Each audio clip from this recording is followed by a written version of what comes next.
والصلاة والسلام على رسول الله صلى الله عليه وسلم. أنا ممدوح حسن عبد الحكيم، أعمل دكتوراه في الإدارة هنا في جامعة بروكسل، وأنا الآن أقف في ميدان شومان حيث يوجد الاتحاد الأوروبي، وهذا هو بلجيكا عاصمة الاتحاد الأوروبي.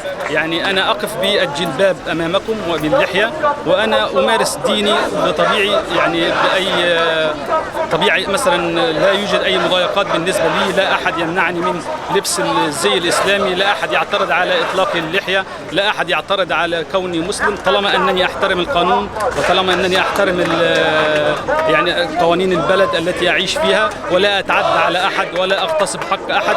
فنحن مسلمون مسالمون، ونحن نتوسم بالوسطية، ونحن لا ندعو للإرهاب ولا ندعو للتطرف، ونحن يعني ناس بسطاء فقط يريدون أن يعيشون حياة كريمة. فهل هذا يعقل أن المسلمون الذين يعيشون في مصر الآن يذبحون ويحاصرون؟ هل يوجد مأساة أكبر من ذلك؟ هل يعقل أن المسلم الذي يريد أن يذهب إلى المسجد والمرأة التي تريد أن تذهب إلى المسجد تحاصر بالساعات، وربما لا يجدون ما يفطرون عليه، ويحاصر المسجد من قبل البلطجية ومن قبل الداخلية ومن قبل الجيش؟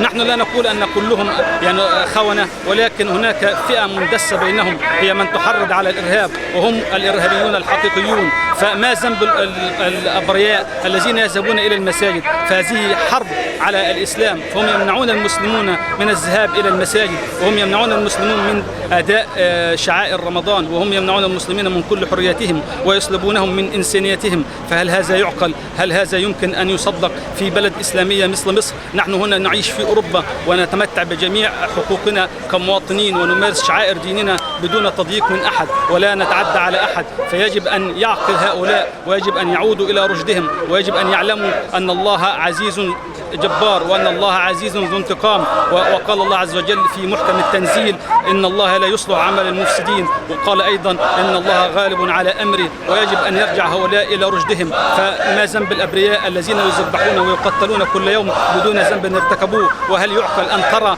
أن المسلم يعني تسيل دماؤه رخيصة في الشوارع مثل البهائم، وترى مناظر يعني يقشعر لها الأبدان، وترى الجماجم ملقاة هنا وهناك؟ فهل هذا يعقل من دولة مثل مصر في ثقلها؟ فلما يحاربون مصر؟ وماذا فعلت لهم مصر حتى تتلقى منهم كل هؤلاء الاعتداء؟ فهل يعقل أن كل الشعب إرهابيون؟ هل يعقل أن كل الشعب يعني متطرفون؟ يجب أن نعود إلى رشدنا، ويجب أن نعود إلى صوابنا، ويجب أن نتمسك بوحدة الإسلام، ويجب أن نتقي الله. فنحن آجلا أم عاجلا واقفون بين يدي الله، فيجب أن يحضر كل منا جوابا للسؤال. والسلام عليكم ورحمة الله وبركاته.